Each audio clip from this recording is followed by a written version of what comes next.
What's up, everybody? Derek Anderson, the DA, and I came across this video and I wanted to make a quick response to it.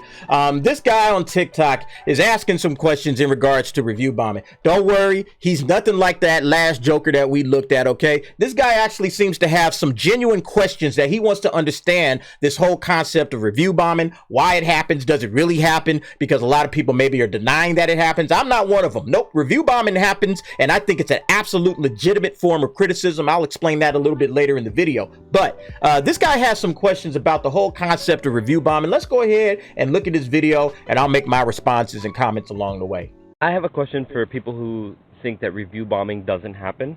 So full transparency here, I believe that review bombing happens. I think it's very clear, the evidence and the kind of timeline of events with certain shows, it's all very clear that review bombing does happen. And it's also no coincidence that it's the shows that are more diverse, that are women-led, that are inclusive of people of color. All right, I'm going to stop right there just for a second because I want to address that point, all right? Because he's saying like, well, you know, it's no coincidence that all of this review bombing is coming because of these female-led shows or these people of color-led films and shows, and that's where all the review bombing is taking place. You know, he isn't coming out and saying racism, but he's trying to say, yeah, you know, no coincidence that that's where all of that stuff is ending up. But I want to address that real fast, so let's just take a quick look at this. Now, you guys might remember this. This was a movie that came out earlier this year. This is the 355, right? Okay, and this thing had nothing but women stars in it. Okay, it was a full-fledged Fox Force 5 show. It's probably the one that people wanted to see but never got made. All right, and you can see, look at what the critics gave it. 24%. Critics have said this was absolute dog shit. They didn't like it whatsoever. But look at the audience. Audience is sitting up on 86%, right? I'm like, man, that's a pretty good score. The audience clearly didn't have a problem with the female characters that came out there to see this thing. And then if you click on it, right, you could say, okay, well, you know, that's the verified audience. What about the all audience?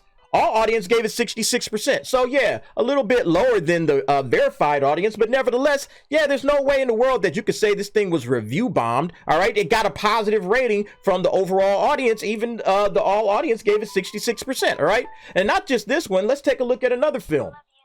Now, you guys may have seen this or may not have seen this. It's on Netflix. It's called The Harder They Fall, okay? And if you guys don't remember, this is an all-black cast, right?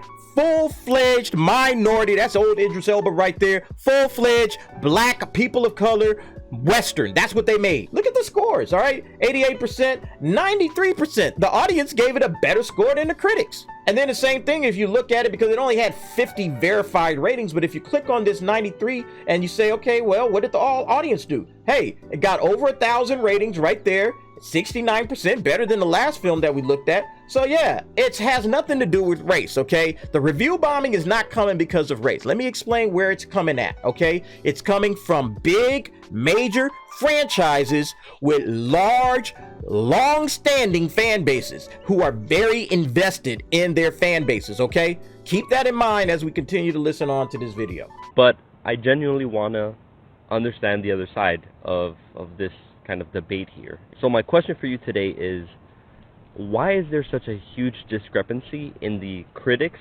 score and the audience scores with these shows, right? Like, for example, Rings of Power, I think, is like 88% Rotten Tomatoes critic score, but then it's like 38% Rotten Tomatoes audience score, right? And that's one of those shows that we do believe to be review bombed, right? Same thing with She-Hulk. It's a huge, it's like a 40 percentage point difference in audience score and critic score. Why does that happen? Hypothetically speaking, if review bombing didn't exist, then that means that all those critics got it completely wrong. That they all individually reviewed the show and rated the show as a good show, but then it was bad. All right, so let's talk about that point, okay? He's asking, well, if there wasn't review bombing happening, then why do you see this big discrepancy between the critics and the fans, right? Between the critics and the general audience. The general audience is saying, oh, it's this terrible thing, but the critics love it, okay? So what's the discrepancy? Why do we see that? And first of all, I think we need to kind of understand the different dynamics of people that are rating these things, because, you know, he's setting it up like there's a dichotomy between critics and the general audience. But in reality, there's three factions that are here at work. Number one, clearly, is the criticals. All right. The critics, they're on one side. And then on the other side, you have what we would say the general audience. But then that third side is what I just had alluded to earlier. You're talking about a fandom. OK, you're talking about fans. The general audience are people that like, look, I don't really know anything about this particular franchise that we're talking about. All right. You know, I'm not like a dyed in the wolves guy. I've been reading everything. No, I'm just some dude that's out here. Hey, it's a movie. It looks like it might be good. I'll go and check it out. All right. You got those guys, right? Also, in that same pool of the quote unquote audience, all right, you have people that are fans, people that have gone to the conventions. Okay.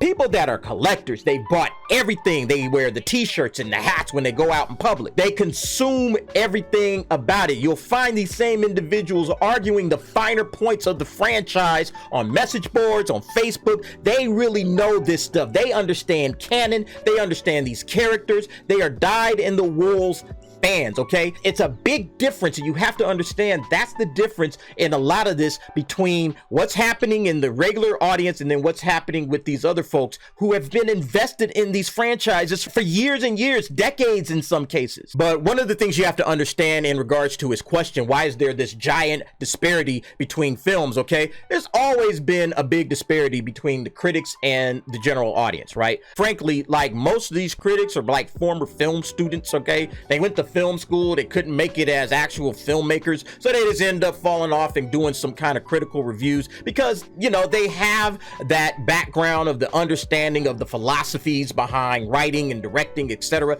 They understand the filmmaking process because they were in school for it. So what they're doing now is they're coming out there and spitting their, oh yeah, this is my opinion on what I think, and you know, and it's usually like this kind of avant-garde, upper echelon type of thought process, right? They're not grounded like the regular people. Okay, they're not interested in talking about film on that level, all right? In the meanwhile, that's what the audiences are for, right? Hey, I'm just here to be entertained and enjoy a movie, so I'm gonna go check this movie out or this television show out and see what it is, okay? So let me give you an example. So this is one of my favorite films in Lucky Number 11, right? I mean, this one has about a 36% discrepancy between the audience and the critics. Now check out this one. This is Warcraft, right? 29% with the critics and then 76% with the audience. All right, everybody knows this one was really divisive from the critics and the audience. Venom, right? It's about a 50-point discrepancy between these two films. And then the next two are even bigger. You got Harlem Nights, something from my past, man, back in my day, right?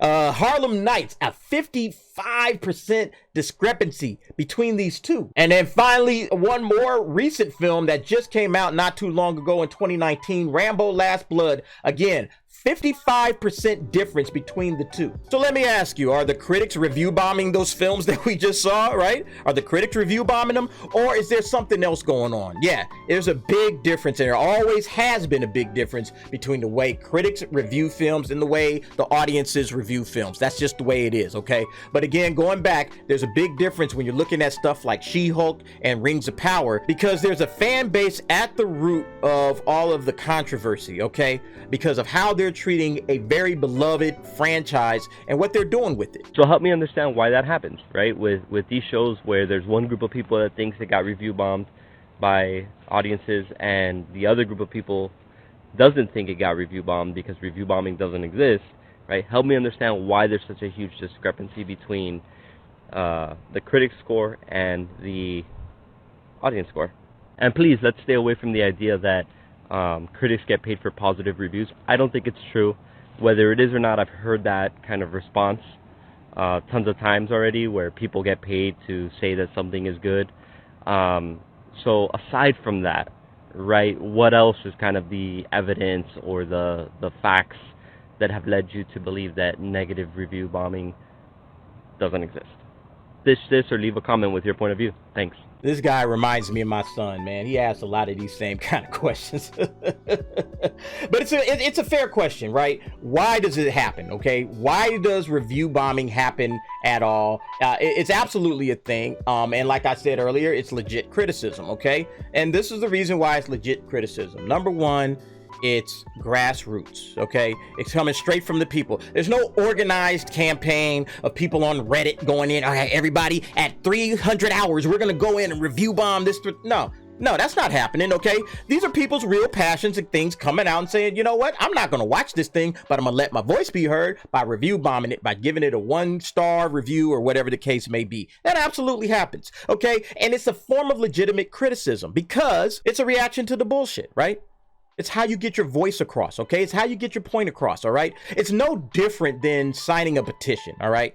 That's pretty much what review bombing is, okay? It's no different than signing a petition because you're basically saying, hey, even though I've never seen this particular film, I am against what's happening here, okay? Especially if you're a hardcore fan of a franchise, I'm against what's happening here. I don't like it. I'm going to speak my voice. I'm not going to watch it and pay you any kind of money whatsoever. I'm not giving you my money or my time, but I will tell you I disagree with everything that's happening in this particular show or movie because just on the face of it, you're wrong, okay? And we saw that especially with Rings of Power, okay? Especially with Rings of Power. Because straight up, like, all they could talk about, they didn't even talk about the show hardly when they were going on their little press tours, right? All they were talking about was diversity, right? That's what they were doing. And the fans are right to call that crap out. No, we're here for Tolkien. We want to see you adapt this guy's show, not do what you're doing, okay? Nobody's here for that. And the fans of Tolkien have an absolute right to speak out against that. Like, again, it's really no different than, again, signing a petition, right? Because what is the purpose of signing a petition? You want to be heard, right? You want to get your voice out there. You want to let people know, hey, this is trash. I don't like it, okay? That's number one. Number two, it draws a lot of attention, right? We've seen a lot of people talking about this stuff on social media, okay? We've seen the articles have been written about this. The media is talking about it, not just the Rings of Power, but the Little Mermaid downvotes and dislikes. People have been talking about this stuff. It brings awareness to what's happening, okay? If nobody did all of this review bombing this stuff, everybody's loving it, and this thing would just fly under the radar, okay? So that's one of the reasons exactly why it is a absolute legitimate form of criticism. Don't let anybody tell you otherwise. You got a lot of fans who have put an investment of time and money and love and passion into a franchise only to just sit here and watch it get butchered. Not everything is review bombing, okay? A lot of these are legitimate, actual criticisms of the show. And yeah, like watching Rings of Power and She-Hulk, no, these shows are not good shows, okay? I mean, some people obviously do like watching crap, I guess. People like watching crazy things. But for the most part, these shows are terrible. These shows are absolutely terrible. She-Hulk went super duper hard on the feminism, okay? And it would be one thing if you did all of that and the show was still good. At least it's like, all right, man, they made this feminist show, but I actually think it's kind of funny. You know, they poke fun at a lot of different things in life. There's nothing funny about this show. The comedy is so on the nose and just not funny, really. It's just not a funny show. So, yeah, they did that. And then, of course, Rings of Power, like all the Rings of Power did for its entire press tour, every interview, every video, every article, it's just talk about diversity, diversity, diversity. It's like, is there a what's this show about? You know, like, what is this show about? You might as well call it the Rings of Diversity, for God's sake. Phony fan fiction, and not really good at that, okay? So there's a lot of legitimate criticisms that you could just make off the show on the surface without even watching it. But even after you do watch it, you see, no, it's everything we thought it was going to be. It's a bad show, hands down, straight up. And let me not forget one final point that I have mentioned many times. There's review boosting too, okay? So before we start putting this whole thing against review bombing, there's people that have never seen shows that'll give them 10 out of 10 out of 10. And they're welcome to do that just like we're welcome to review bomb. I don't see anything wrong with any of it, to be quite honest with you. Again, we're in a culture war. I think everybody understands that by now, all right? And the internet is the battlefield, all right? And there's nothing wrong with, hey, you know what? We got to get our point across just like they're trying to get their point across. But the bottom line is going to come down to the money, okay? Not just the reviews, but the viewership. And once again, when you ask that question about viewership and how many people are enjoying the show and how many people are watching the show, okay, and you're going to try to spin the racism narrative, you got to explain this. I have yet to see anybody explain this. I've seen this question asked a bunch of times on all kinds of different channels, but they'll keep kicking that racism narrative. Nope. You guys got to explain this, okay? If you're saying that this is all about racism and sexism and everything else under the sun, you have to explain this. I don't want to hear any more of those arguments until this is explained. Your whole racism and sexism argument dries up like the Sahara until you answer this. Plenty of race swaps, plenty of strong feminists, strong women that don't need no man, and yet 85% audience score. And then when we try to find anything about the viewership numbers, where's the Rings of Power viewership numbers? It's all articles from a week ago, 2 weeks ago. Like, where's the numbers, Amazon? Where's the numbers? Where's the viewership? I keep looking for the viewership for this past week. I can't find anything, okay? The show came out 5 days ago. Where's the viewership numbers? Every time I look on Twitter, every time I look on Google, I can't find them. Where are they at? What do you gotta hide? I don't get it. But I do like this guy's comment. $1 billion production fails to deliver good viewership numbers. Amazon's response, spending even more on media propaganda to attack fans and generalize by calling them racist. Great job, Amazon. You convinced the SJWs who won't watch the show anyway.